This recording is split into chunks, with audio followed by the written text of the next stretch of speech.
Sitting here this morning enjoying what's just an amazing, perfect day. I don't know what the temp is, but there's a nice breeze off the ocean, and I'm sitting here watching the waves, and no dolphins yet, but just thinking, man, what a great day. And also thinking how most days here in Baja are like this. And a thought flashed in my mind that wouldn't it be great if every day was like this?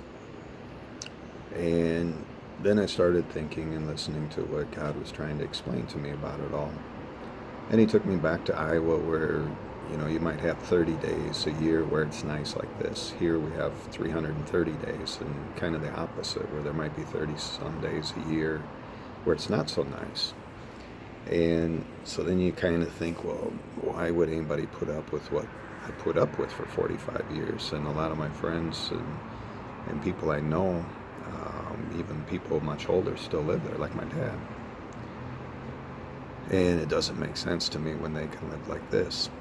And so then a couple of other thoughts came into mind. Number one was, you don't appreciate what you have here if you didn't experience the real extremes, from the really, real cold in the winters to the really hot and humid in the summers. As an example, my wife and I just were on Bahia de Guadalupe. It's like an hour drive from here.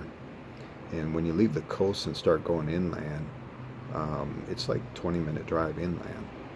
But that 20-minute drive is a world of difference in temperature. It was 100 degrees when we were in the valley when we left. And when we got to the coastline, it was 75. So it dropped 25 degrees just that quick. And it was little by little. The closer you got to the ocean and the higher up into the mountains you got, the cooler it started getting.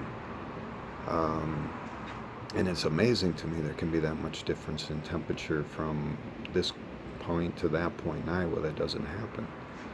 Same thing in the winter. I can be here and it'll be 60 degrees or 50 degrees and maybe raining and stuff, and then up in the mountains an hour away it's snowing.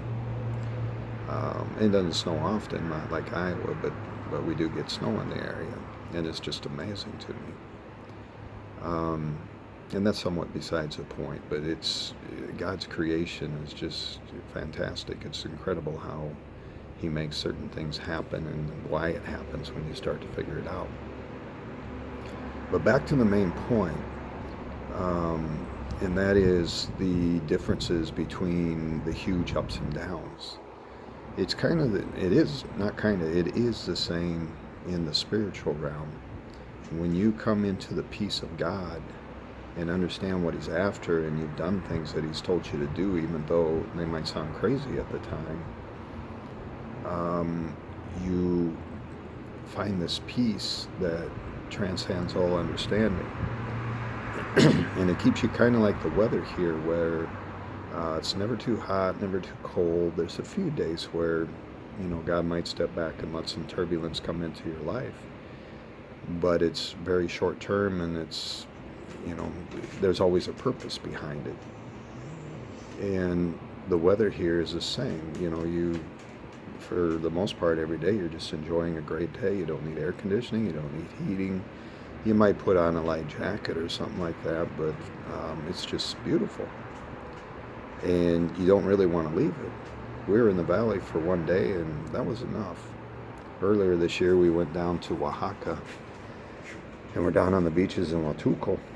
And there, the temperature is the same every single day of the year for the most part, too, but it's right at 100 degrees with some humidity. And it was hot. And it felt kind of good to get out of the little bit more chilly days here and the short days in the winter, because the sunset's the same every day there. But man, I was glad to get back, because after 4 days it was just too much heat and humidity. And it's not that I can't handle it. I've handled it for years in Iowa, but I don't have to. And it's the same with God. You get in the right step with Him and the right stroke with Him, and the heat of the day or the other side, it doesn't bother you no more. You have peace. You don't have all this dysfunction. It might still be going on around you, but it's not for you to deal with, and you find that you don't have to deal with it. God takes you out of that dysfunction and starts cleaning you up and puts you in a whole different realm mentally and spiritually. And that's what we're after. Everybody wants that. Everybody wants peace. But at the same time, most of us don't want to leave our home to get that peace. When God told me to move to Mexico, that was my biggest argument with him is, well, my family's there, all my friends. I mean, how am I just going to pick up and move to a place that I don't know nobody?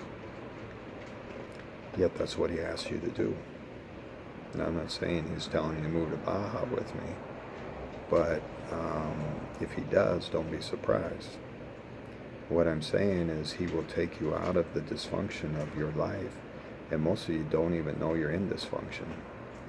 There's a verse in the Bible where Jesus is talking to the churches in the book of Revelations, and I don't remember which church it is right now, but he said, you're wretched, you don't even know you're wretched. You don't even know you have problems. There's certain problems you'll see, but most of them you don't even know. And it's because you're in the dysfunction, and it keeps you there. So you have to figure out what it is that that God wants from you, first of all, and then do what he tells you to do.